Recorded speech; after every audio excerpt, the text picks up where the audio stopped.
What happens when two seasoned business leaders get together? They talk shop, of course. Sit back and listen in as Scott DeLong and Vince Moiso share from their experience around current issues facing executives, entrepreneurs, and their leadership teams. The CEO Podcast starts now.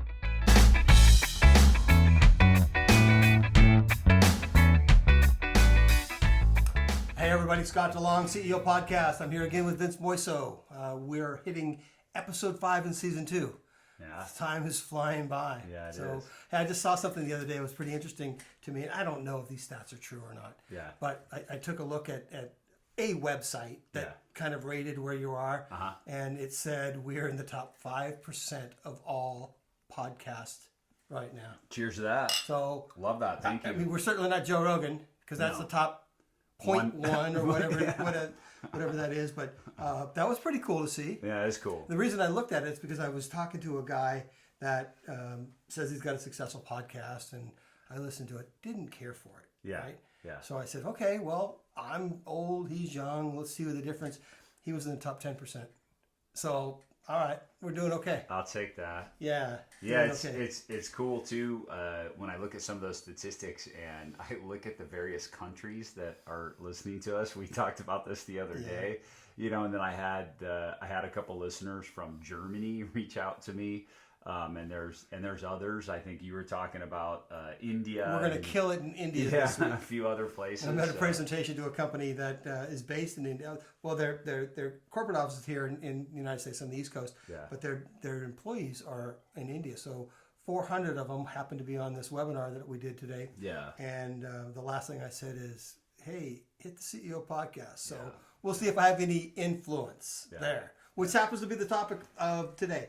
2 weeks ago, we did the first half of influence was power and power dynamics and when to use, how to use, and all that sort of thing. But the other half is persuasion. Yeah. Right? Getting people to do what it is that you want them to do. Yeah. Now, cautionary tale here, because when you're using persuasion techniques, you can use them for good or you can use them for evil. No question. Don't do the evil stuff. Yeah. Right? Have good intention starting off, because we don't want to teach you how to do things that you're going to manipulate and hurt other people. So, Scott, when have we ever discussed any of our concepts that have driven toward evil or bad in any way? So I think, but they can all be used that way. That's the point. If you've been listening to us long enough, you know that we sit on the light side, right? So back in 2001, Robert Cialdini wrote a book called Influence: The Science and Practice of Influence, right? Yeah. And he came up with 6 concepts that he believed are influential type concepts. Starts with reciprocity, and we'll go through these one by one, but reciprocity, consistency, social proof, liking, that's a big one. Having authority, that was the power one we did a couple weeks ago. Yeah. And then the last one is scarcity. Yeah. How often have you seen somebody say, oh, you got to buy today, the sale's ending today? Yeah. So they're using the practice of scarcity when you're dealing with and the word scare is in that, so it's a fear tactic, right? It is. Yeah, it is. Yeah. It's one of my least favorite, right? Yeah. Buy today or else. Well, okay, how about if I come with you tomorrow with the same amount of money? Will you give it to me? Yeah. Probably. Yeah. Probably. So I've had 6 kids, right, and a few of them are they really build into the scarcity piece when, but it's a deal today. We have to get it today. I got to go buy this car now. It's available. All that, and the bottom line is when you're buying things based on scarcity, not always, but buying things based on scarcity, you're probably going to overpay. Well, that's what's happening today, right? I mean, think of the car dealerships right now that are low on inventory, and especially if a car's hot. I mean, I ordered, just as an example, I ordered a Ford Bronco, one of the new Ford Broncos, but I ordered it a year ago. So I did it, before this whole, everything got super crazy. And right now, if there's one on the lot, they're paying $20,000 over MSRP right now. I went to an Audi dealer the other day. And people are paying it. And they had a couple different vehicles. One had a $20,000 dealer markup. The other one had a $50,000 dealer. Now, it was a premium car. It was really cool. So the salesman was trying to tell me, this was like interesting tactic. Young guy, I said, well, you got to fall in love with the car first. No, I don't. I need to fall in love with the dealer's practices first, because you're trying to rape and pillage. Yeah. Simply because Terrible he goes, tactic, and he by said the this. He way. goes, "Well, we don't have very many cars." I said, "Well, that's your problem. It's not mine. Right. I don't need to buy a car today."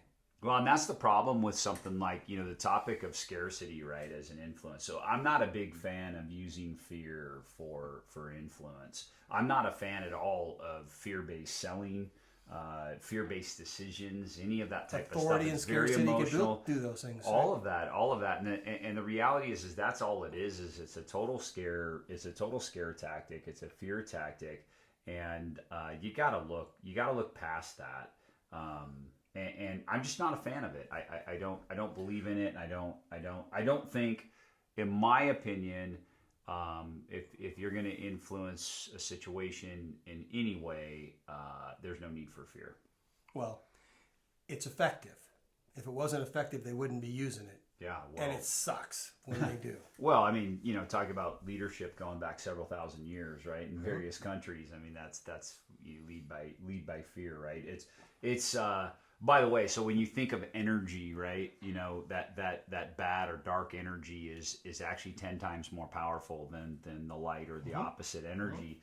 So that's why it works. I just don't use it. I don't believe in it. And I think it's not for me anyway, because I believe in being positive, and I believe that there's other ways to. Well, it's certainly not relational. You're not going to build a relationship if you're using those. It's tactics. one time, so it's short term. It's very short term thinking. To that point, Right.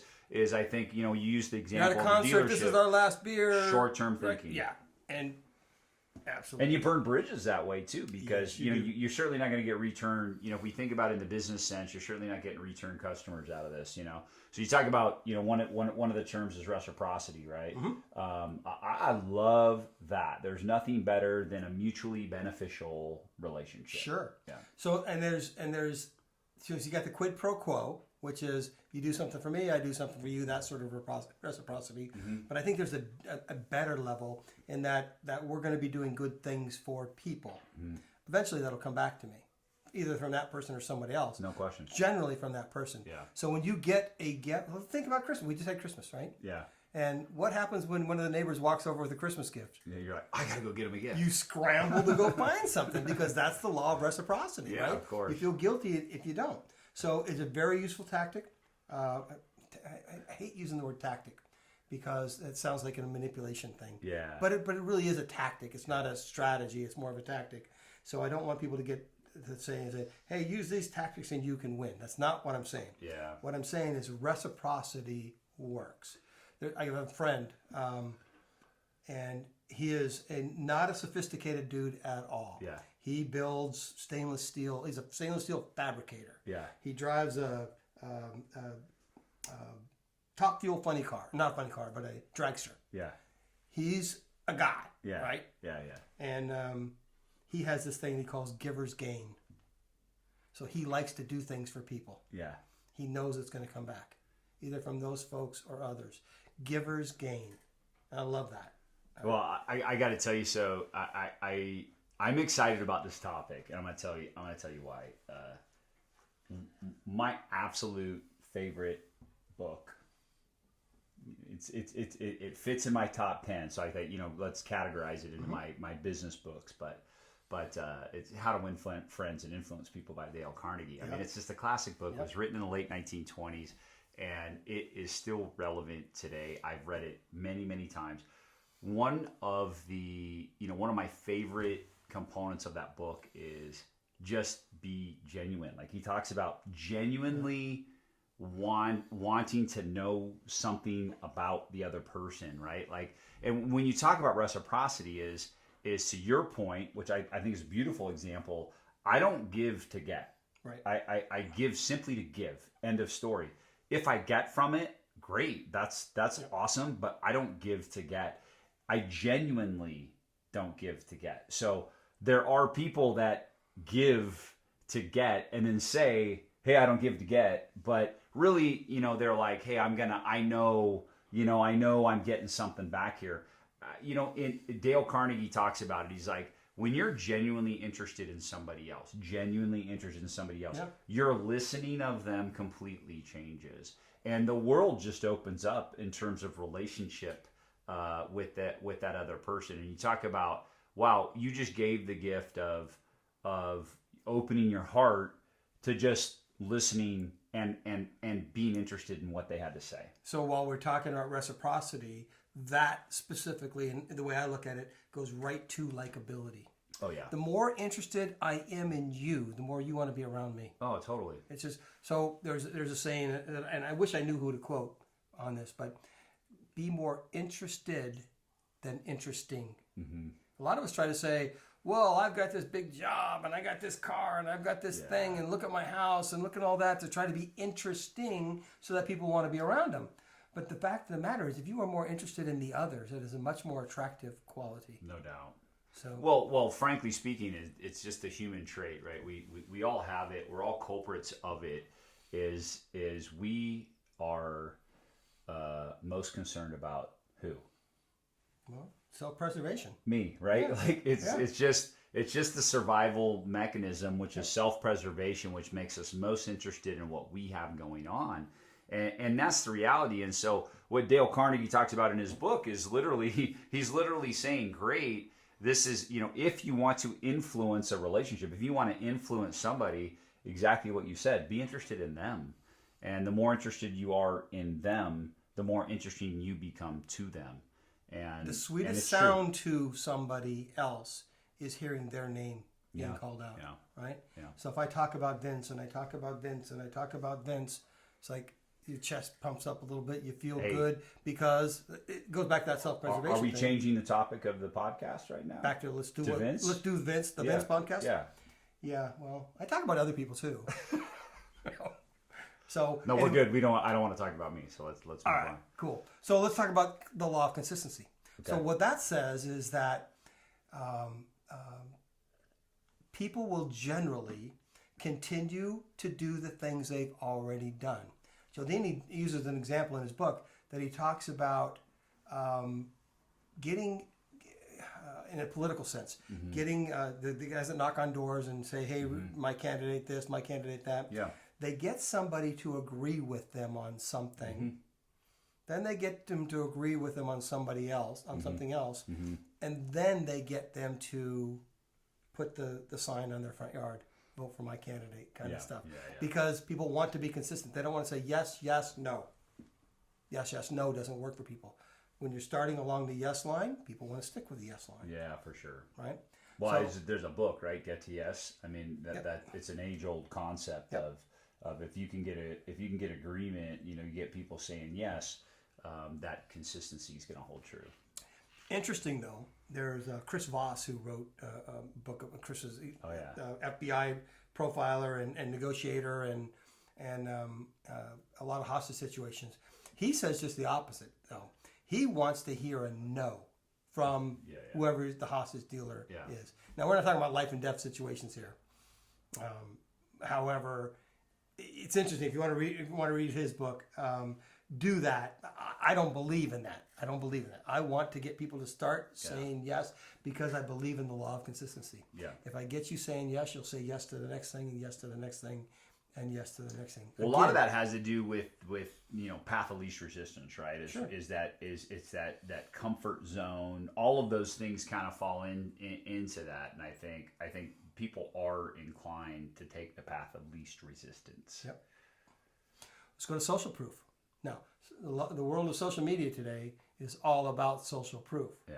So with the algorithms that Facebook, LinkedIn, all the others have, they say, okay, make a post, and if you get enough people liking it and commenting on it, they will show more people that concept. Yeah, sure. And that's the whole law of social proof. Yeah. If others are going to do something, it must be interesting. Yeah. Cialdini does an experiment in his book that he talks about, and it takes a few people to get this to happen, right? So he's walking down a street in New York City, and he looks up at a building. He's the only one doing it. Yeah. But if he had 4 people with him, 4 Confederates, people that were working with him, and all 4 of them looked up at a building, 38 other people look up to see what's happening in that building. Completely. So that's the law of social proof. It is. If everyone else is doing it, well, I better check it out as well. If everyone else is buying Bitcoin, if everyone else is buying EVs, if everyone else is buying whatever. So, and we do the same thing, right? We want people to like our podcast. We want them to show that there's value in it. And that's really not what we want. We want enough people to look at it so that other people that find them interesting will start looking. Well, sure. Hence we talk about social media, hence the term influencer, right? You know, I'm a social media influencer, right? Because, someone might have hundreds of thousands of followers, right? And they're going to influence others to like something, right? That's such a crazy. And that's become a completely new mode of advertising, So it's instead of industry, think about the Kardashians. That is an industry that those people built. It is. They do nothing. They do They're nothing. Not. They're not. They have no trade or business or anything like that. They've just become a social media influencer, and they get paid. They get paid to drive people toward products and services and other things. And if you have that, you can actually become a partner in someone else's business. For instance, if I was this big guru social influencer guy and you're starting a new business, what better partner to have than someone that can bring 100,000 people to look at your stuff, right? Sure. So you give away a percentage of your business for someone that does nothing other than smile at the camera. That's what sales, you think about, you hire somebody with a book of business, or you hire somebody with a big network, right? They are in for all intent and purposes a social influencer, right? So even in the B2B world, that business to business world, that's what that is. And you pay big money, to bring somebody like that, because he's going to go influence his network toward your product or service. Yeah. Let's go to liking, because this one is really interesting. And I actually did an experiment today. I took a huge risk on this webinar with these folks in India. I didn't know any of the people in India. Yeah. I'd met the senior vice president of the vice president. The CEO was on the call as well, and started engaging a little bit with him. So they did some research on me, and they put a nice intro. It really was nice. So they got people to say, okay, this guy has something to say. I didn't do that. They did that for me. One of the questions at the end of the day was, okay, this is all great, right? How to build these teams and how to build relationships and how to do all that, that kind of stuff. And they said, but how do you do that on Zoom? We're all remote now. And I said, okay, I'm going to take a risk. I'm going to try this, right? I said, how many of you out there, just raise your hands, want to go to coffee with me now? Let's go to coffee. Hundreds of people they took the time to push the button to raise their hand on the Zoom call because they liked what I had to say prior to that, because I was curious about their business, helping them as individuals within their business, which was the role that the CEO wanted me to do, is say, this is a great topic. However, what does it mean to my people? They need to understand what does it mean to them because of that thing, right? That thing, self-preservation. What's in it for me? Right? So made the presentation about what's in it for them. Here's what's in it for the organization. Here's what's in it for them, and really focused on that. And I'm telling you, I just kept going up. Hands just kept going up. Hands just kept going up. Now, I'm not going to India to have coffee. Why not? However, it can be done on Zoom too. And what is it? Is because I was curious about their business. And I was talking to them about them, not about lecturing what I can teach them. Well, even when you're on Zoom, it's an interesting concept. Well, anyways, high five for getting that. Oh, man. yeah. I love that. We're going to be number one in India really soon. I love it. And I tell you, on Zoom, what's interesting about that is I often ask, especially on Zoom, I do this even live, but especially on Zoom, I might go through a pitch, or I might go through a topic, or whatever it might be, and I'll get to the kind of the finish line where I want to break and get some feedback on how did I do? Did I do okay? Right. Did I do all right? Did you guys get that? And it's always like, oh yeah, you did. I got that totally. Yeah. Because I'm just being vulnerable of, hey, did I do okay? The other question I ask is, hey, I really want to understand, did I add value? Did you get value from what we just talked about, like what we just went over? Is that valuable to you? Did that make sense? So I take that a step further. and I ask them to describe the value, right? Because Love it. everyone can say yes. Yeah. Yeah, I got value out of that. It was great. It's like you go to a conference and you say, oh, I learned so much. When someone does that to me, I say, tell me a couple things you learned. Yeah. What does so much mean? And the reason I do that is so that they can cement that learning in their brain. Yeah. Here's the thing that I really got. Not just that I was enamored with the speaker, right? Because that happens too. Yeah. So what are the key takeaways? What are the key points? So when we talk about the courses we use something that, and I stole from someone else, one of the other students in my doctorate program came up with something that was called the concept matrix. And the concept matrix is you read a chapter in a book and what did the author mean, or what was the key takeaway for you from that chapter? What do you think the author meant by that? Can you define it? Yeah. And then the third question, the most important one, is how can you apply this in your life? Yeah. I love So that. when I've read books in the past, without the use of the concept matrix, I would read a book by, let's say, the Influence book by Cialdini, and I'd come away with 1 or 2 takeaways. Yeah. I get 1 or 2 takeaways per chapter now using this little tool. And then I get people to talk about the thing that they learned, and right, to get other people interested in how they process, how they think. And you don't think that's influential? Certainly is. I'm persuading people. I'm persuading them to learn deeper and connect deeper with their peers that are sitting in these courses. Well, when you're asking those questions, you're basically asking, did I do my job to influence you in any way? Yeah. So all that's positive. So how do you use influence, or how do you use persuasion in your life? When should you use it? I believe that if I come to a meeting, I have an idea. Mm-hmm. I want to believe that my idea is a potential solution. I didn't always think like this. Yeah. I always thought my idea was the thing we just got to go do right now. Yep. But what I want to do now is present in a way that is a potential solution. And then look at people in a room and say, what do you think? Right? That just draws out, well, I like most of it. However, if we did this, and like, you don't think we're going to make my idea better? Absolutely. Go back to something we said earlier. We are smarter than me. Yeah. No. Why wouldn't I encourage that? Yeah. And now, the whole portion of persuading people, I don't need to, because we've got consensus, because it's their idea. Mm-hmm.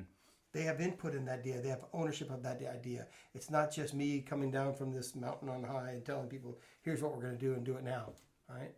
Getting people to buy in. And I think that is the most positive form of persuasion that I employ. Yeah, well, really, make it your idea. Yeah, no, influence is buy-in. Buy-in is huge, and I would also add giving them credit. You know, it's stepping away from taking credit for everything. And I mean, who wants to sit there and listen to, you know, the leader, the CEO, and his whole conversation is about, I did this and I did that and I was able to pull this off, and I, you know, it's like, I have made those mistakes. Yeah, you know, it's and I'll tell you, it's a complete difference when you're having the conversation, you're leading a team, and you're just recognizing them for what they did, genuinely. By the way, like, I mean, it's the reality is you aren't the one that did it, you know. So when you recognize the team and you say, hey, look, I can't. You know, I was in a meeting the other day. We were doing a strategic plan session, and it was funny because our coach, he said, hey, kudos to Vince for you know, and his team getting this job done. I said, hey, I'm not going to take 1 ounce of that credit. Like, you guys need to understand what goes in day to day and week to week. And I just started naming names. I'm like, you know, this guy's doing this and she's doing this. And I tell you, like, it's just a monumental task week in and week out. And these are the guys that deserve that credit, not me. So we don't do that enough in life, generally. And I'm going to tell you my story about when I really screwed it up, because I owe amends to somebody for this too. Yeah. And I'm going to do that on air. I'm going to do that in this podcast. However, the value. So one of the things that I do in strategic plan meetings, first half of the first day of a 3-day meeting, is that I've asked all these executives to look for examples in their department of people that have lived the values, the core values that they exposed last year, and they cemented. And I want them to say that. Now, they may see it and they may talk to people, but I want the other 8 people in the room to hear about Joe Smith, Sally Ride, whoever it's going to be that did this and they're living our values and all of that, because that stuff is just infectious. So what ends up almost always happening in there is that somebody in that meeting goes back to Sally and said, they were bragging on you in there. What do you think that does for Sally? All right? Talk about influence. Yeah. Right? You're building people up. You're giving them credit. I'll tell you a situation, my negative situation, because I like hammering myself once in a while. Good, call it out. But there was this happened with my daughter. She was running my business, telecommunications business, and she got the final signature on an account. And she was so proud of herself. She calls me and tells me, well, I got her to sign this thing and whatever it was. I said, well, you know, all the work I did before is what allowed them to sign. What do you think that did to that poor girl? Just deflated her completely. Oh, yeah. She did it. I didn't get the signature. I might have helped and done a little thing. What the hell do I need credit for? Yeah. I get to take the contract to the bank. That's my credit. Yeah, not sure what that served, right? Yeah. What well, exactly I know what it serves is my ego. Yeah. And Shauna, I'm sorry. You did the work. I don't need the credit. I don't need the credit. And that's one of the things I've learned in the last 12 years is distribute that credit, because that was 12 years ago, and I'm still punishing myself for acting like that. Yeah. It just sucked. It does suck. It doesn't feel great. I hear you and just acknowledge you for even calling that out, because that's a big deal. I mean, as you know, like I'm just a super user of Lead with Purpose, Mark Kohler. We've talked about Mark Kohler on here before, and he's got this platform online. I'm this super user. What I love about that platform is the recognition opportunity that there is. Anybody can give anybody credit. If you don't think that that's just a massive amount of influence, it's just, everybody wants, to your point, it's great that person that's may not be in those manager meetings or may not be in that strategic plan session, gets to hear that, hey, they were talking about you in that meeting. They were talking about how great you are. They were talking about that job that you did. And it's important. Everybody likes to be recognized. And in my opinion, I'll just go out on a limb and say this. I think recognition is probably one of the most powerful forms of persuasion and influence that you could possibly use. And underutilized. Massively underutilized. It's underutilized. But it's got to be authentic too. You can't just go and gone glad head and everyone telling you. You look. I got a friend that says, "Oh, you look great." I don't look great, right? So he just lose all that credibility at all. Totally. If it's not authentic. Yeah. So you've got to be authentic, and it's got to be real, but recognizing people for what they do. Actually, better than that, not what they do. You recognize people for who they are. That's powerful. Yeah. All right. Recognize people for who they are, not what they do. Yeah. I've got a belief statement, and I stole this from a guy named Bob Tinnell. And he said at one point, and it's on my website. I liked it so much.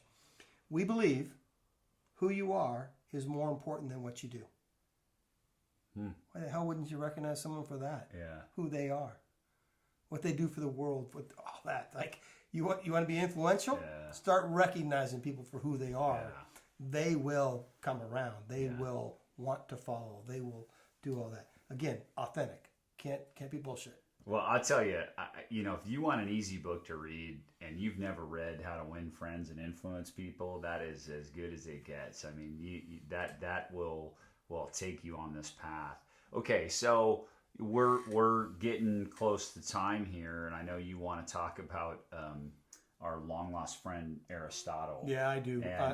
I know you're dying to talk about ethos, pathos, and logos, which is, if anybody who ever took a philosophy course, if you don't remember this, we're going to give you just a quick reintroduction to it. So I'm going to say more than philosophy course. You should have had this in your sales course. Yeah. Right? Yeah. So Aristotle, I don't know, 1,600 years ago, whatever the date is. I don't have the date on it. Long time ago. Talked about how to make long time talk about made a persuasive argument. Yeah. there are some folks, like, so thinking about the left brain people, they will just go with logos, all logic. Yeah. Logic, logic, logic, logic, logic. The math works. You have to do this, right? Great. And there are the right-brained people that are going to go with all of the pathos, the emotional appeal. Yeah. And that can work as well. But frankly, it's a combination of those two. In addition to, so you've got some logical arguments, but you can do too much of that logical argument. Well, and in fact, like I've done, you know, a tremendous amount of self-development and self-discovery, and through many personality assessments, I have found like I am totally driven by reason and logic. So I am that logos person that you're talking about to a fault in many ways, because I'm so ruled by logic that I have a hard time, you know, with empathy and sympathy and some, you know, certain emotions that I need to get in touch with. Well, so here's how. So I know that about you. So I'd make a logical, persuasive argument to Vince. Right. However, I would also use some emotional appeal in there as well. Yeah. So I know a couple things. If I wanted to make an emotional appeal to Vince, I'd be talking about his daughters. Yeah, you'll tug at that in a hurry. We'll get rid of your logic brain. Talking about my wife or daughters, my mom or my sister. We'll get rid of that real quick. Yeah. Or my dogs. Right? You're done. I'm done. And you're done. Yeah. Even though you're completely filled with logos and logic and logical appeal and rational persuasion and all of that, you get to the emotional thing, you tug at the heart, the brain has to follow. Totally. But the third part is the ethos. And really that gets back to credibility, likability. Yeah. So in my presentation this morning, I had two people introducing me, and they introduced me way better than I would have tried to introduce myself. Right? So because they had 400 people from a different culture ready to hear this thing, right? And until I screw that up, I'm still that guy to them. Yeah. So it's really cool. So you have to have credibility, and that credibility comes from authenticity. It comes from that. It comes from that authenticity. So be authentic, have the facts. Don't overuse your facts, because you can lose a lot of it. So if you're dealing with the emotional people and you just fact, they faded off in the distance. They do completely. So it's a blend of the three if you want to make an appeal, a persuasive appeal, public speaking, even in a conference room, like even with just the two of us. Yeah. Right? Combination of your credibility, the facts behind the thing, and then some emotional appeal. Why would you want it? How would that feel like, right? Yeah. You get that, you win. Yeah. Well, okay. So let's wrap this up. Okay. Let's talk about what can our listeners do tomorrow, do today, that is going to, make them become a more genuine influencer, or that's going to make them become a better influencer. What's going to make them, what would you tell them, one thing or two things or three things that they need to do to get on this path? The most important thing to me, and I didn't always think this way, but the most important thing to me is the likability piece. Be a genuine human being that others want to be around. Yeah. You'll have more credibility, you'll have more people interested, and they'll be willing to listen. So start with likability. Yeah. And that can come not just being likable. It could become because you're an expert or celebrity or all that too. I get that. But it's more important to have the likability. Tug at the heart first, and the head will follow. Yeah. Think about opportunity where that didn't happen. Yeah. Your heart wants something, it goes and gets it. Right? Yeah. Be likable. Start there. How about you? Yeah, I would say be authentic, be genuine. Yeah. I think that's really where it starts. I mean, I think the influence is so powerful when people really know when you're being genuine about listening or liking or giving or all the things that we talked about, right? So we covered myriad of things, but in all of those things you need to be authentic. You need to be genuine, and if you are, you're going to be amazed at the power that brings. You know what amazes me is the social proof is what I've been chasing the last year. And I don't find that nearly as important. Yeah. It works, I get it, but how popular you are in social media or that others are following, so therefore you must be. I've been chasing that, but come to find out, being likable. Yeah. More powerful. That's interesting. All right. I love it, man. All right. As always, guys, we thank you for listening. We thank you for watching. For those of you that are watching us on YouTube, of course, you can find us on all the regular channels. So check us out on Apple Podcasts, on Spotify, and other channels.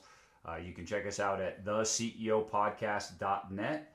And until next time, cheers. Cheers. By the way, we have empty glasses here because we just finished drinking Ale Smith. So Ale Smith is down in San Diego. Great place. And we finished drinking their 394 Ale, which is made in honor of Tony Gwynn. If you remember Tony Gwynn, great baseball player for the San Diego Padres. 394 represents his batting average, I think at its peak. And anyways, it's just a pale ale. It's not an IPA. Yeah, it went down smooth. But it has a taste like an IPA without being, super high alcohol content. Goes down very smooth. Anyways, it's actually one of my favorite beers. So I was glad to share it with you. All right. So tune in. Really, we want feedback. I was talking to Vince earlier today that I got some critique today from a presentation I made yesterday, actually. Yeah. And as hard as it is to hear, it is so important for people to say what they think. Yeah. What you like is great. We will have that. Wonderful. Yeah. But what could be better? Yeah. We're not going to get better if we don't know. So feedback. scottandvince@gmail.com. You can get to either of us on our other emails as well. So please give us some feedback. All right, we'll see you next time. Thank you. Thank you for joining us for the CEO Podcast. Please visit us at theceopodcast.net, where you can learn more about our co-hosts and listen to past episodes. If you would like to have a discussion and dive deeper into any topic, there is also an option to contact Scott or Vince to schedule some time with them. Thanks for listening.